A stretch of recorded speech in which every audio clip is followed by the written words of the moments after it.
hardly a topic for laughing at. Like, we come back to the music or whatever. Like I said, in 1987, 88, who spoke for you when you felt like an outcast? And that was Robert Smith speaks for me. I'm a goth. I'm a curehead. And that's why I think sometimes when you see young people, they seem so optically uniform because they don't identify with a subculture anymore. No. And it seems to be, it's very sad, of course. We grew up in a time when there was goths and cureheads and punks and straight edge people and garage rock people and psych rock people. And, you know, somebody handed you, as you said, the Susie and the Banshees album and went, listen to this in 1988, or Minor Threat or Black Flag.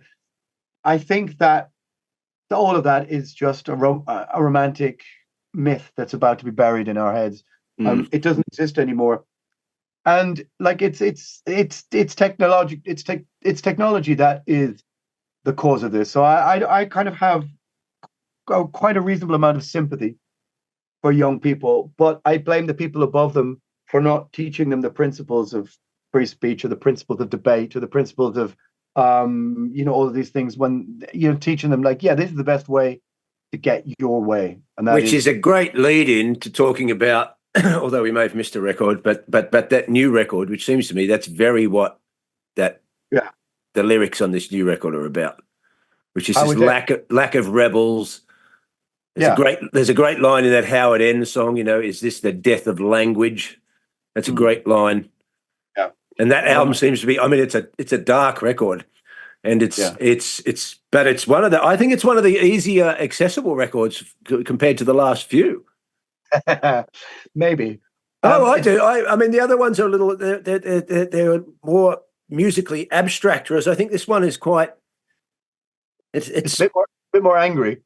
It's angry, but somehow it's not as harsh on the ears for me.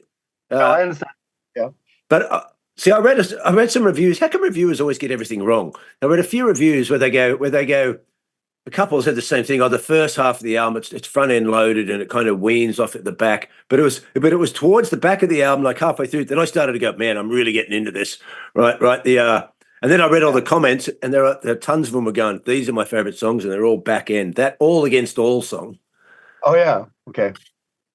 Yeah. All Against All is a really nasty song. The nasty. And that middle section where it's like shamanic. Yeah. Oh, like, the throat sing. Yeah. Mate, I loved it. That's when the record really started to sink into me. I found I could just do that. And I was like, where did this come from? I can just do this.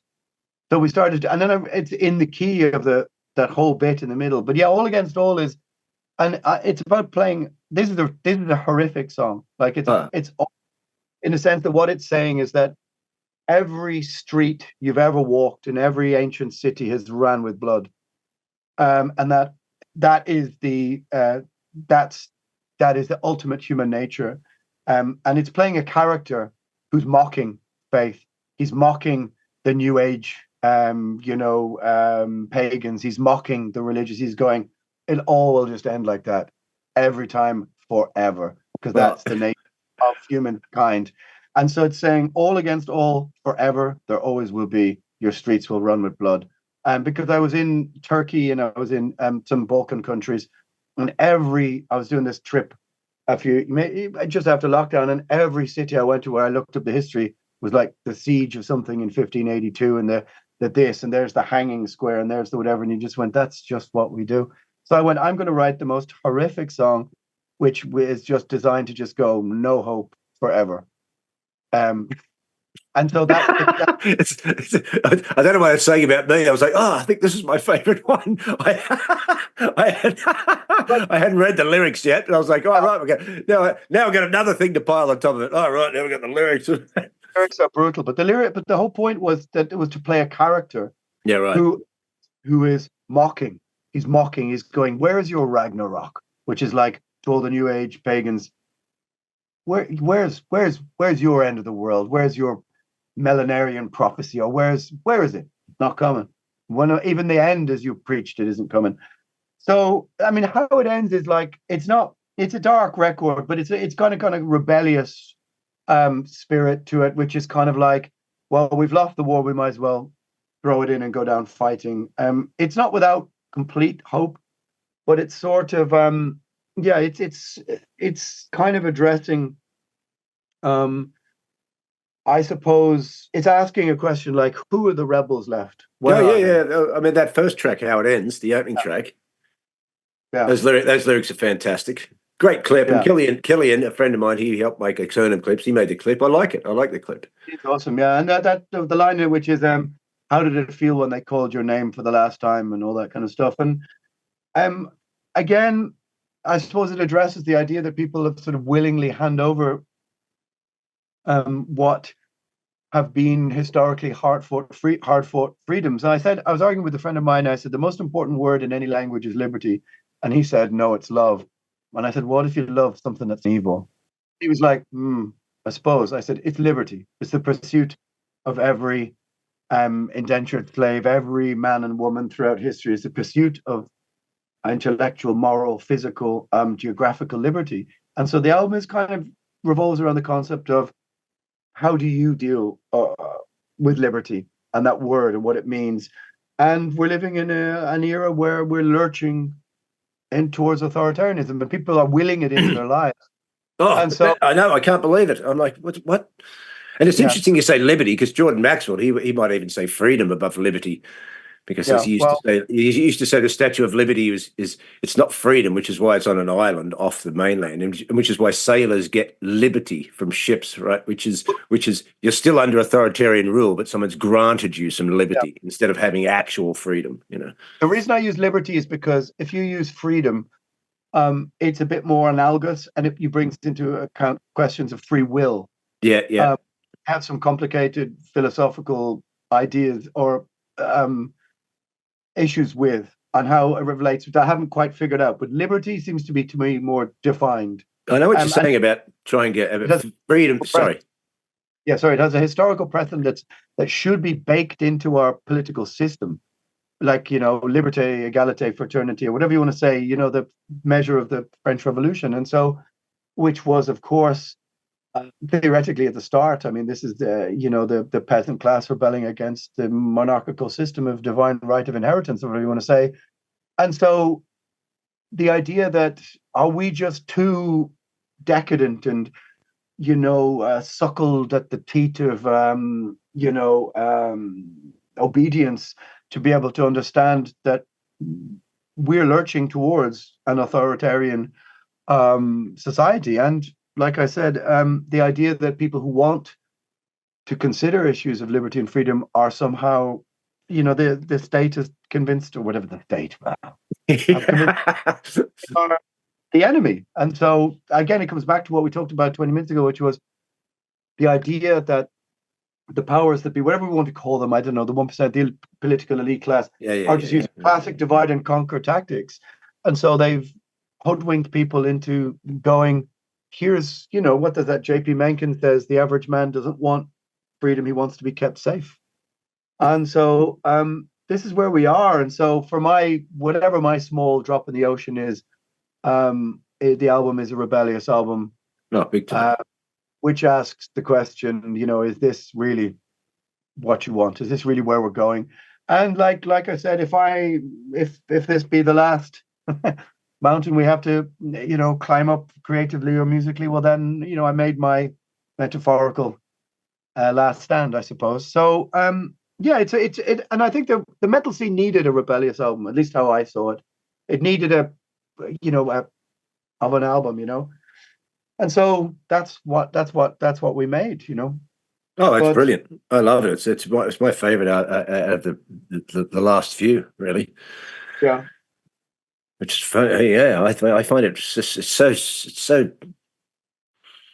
God, what's the word? It's always. I love watching people try and review Primordial, describe Primordial albums. They're always going, it's like sort of. Well, I think I've read a few descriptions, which is like it's like sort of going back in time to be stood on a windswept hillside in like 1850s Ireland with the sea, sort of spray lashing up in your face, realizing you're at the end of your days. I don't know. I think I'm at the end of my days. Trouble. Great record. yeah, I think it's a mixture of you know, tragedy and might, and I mean all the great things we love about heavy metal. Yeah, But yeah. like it, you know, if people want to get into whatever the album is about, um, then they can. But it's also you know yourself, Steve. Some songs are not they're not imbued with huge deep meaning. Like there's one of the songs which I just wanted to get across. I can't remember the name of it. It's somewhere 4 or 5. It's the one with the video for it, and I just wanted to get across the message of or the idea that people have been setting out in boats for distant shores they didn't know forever. A bit sort of like not quite a migrant song, but an idea that you know, X amount of people set out in this boat, and this idea of like, here comes a shore of a land you have no concept of or no knowledge of, and you're about to come across another people's, and just that, an ancient port upon which no feet will ever something. I can't remember the name of my own lyrics, but I just want it like it's just like a sight and a feeling. There's no people have said to me, "Oh, this is your right. this is your pro-migrant song," and I said, "Well, if that's what it means to you, then that's okay. Maybe it is. It's just about." The constant nature of movement of people across seas and the idea that imagine being on that boat after being at sea for 3 months and arriving at Plymouth Rock or maybe Australia, maybe, you know, or wherever. And, you know, as you say, seeing the indigenous people join us. You almost get small tastes of that when you first start touring, you know. Yeah, you totally do. You know, you're in a van and you go, great, you know, I'm going to go here. I've never been to Switzerland and get out and sleep in a barn and play metal and... Which is the other great thing about being underground. That's the beauty of touring. That's the beauty of traveling. The beauty of seeing other cultures and people and countries. Realized. I mean, I was always obsessed with the idea that you've only got so many spins around the ball of dirt. You've only got there's all you know the law of diminishing return states that even our conversations we've had over the years. There's a moment where they are finite. And so is music being creative.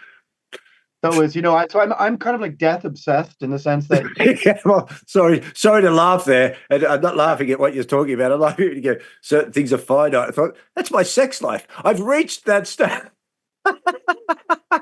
Because as I said to my friend today, maybe your sex appeal. Maybe your sex appeal. I don't even think I've ever had any. But there was. I said to my friend one day, "You remember the first time you had sex with a girl?" I went, "Yeah." I go, "You do know there will be the last time you have sex with a girl." Right? Yeah. I said, "I think mine is here." Right? I think it happened 5 years ago. Yeah. No, that's exactly it. And I'm sort of obsessed with I am totally obsessed with. Hey, TikTok, time running out. You better do all these things. You better get to play in Buenos Aires. And you better get to South America. You better get, you need to do these things before the sand in the hourglass runs out. And that's sort of what just keeps driving me all of the time. Now, other people go, I have plenty of friends who go, they don't even notice the passing of time. They go, oh yeah, we're 50 now. It's like, yeah, TikTok.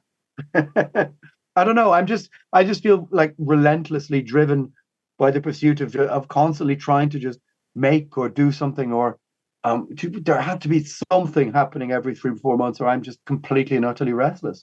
Which is why I went, mad in the last. I was going to say, which is why during that lockup, you ended up getting into sarcophagus.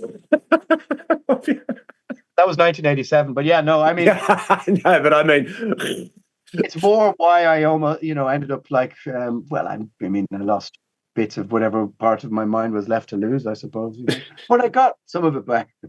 Yeah.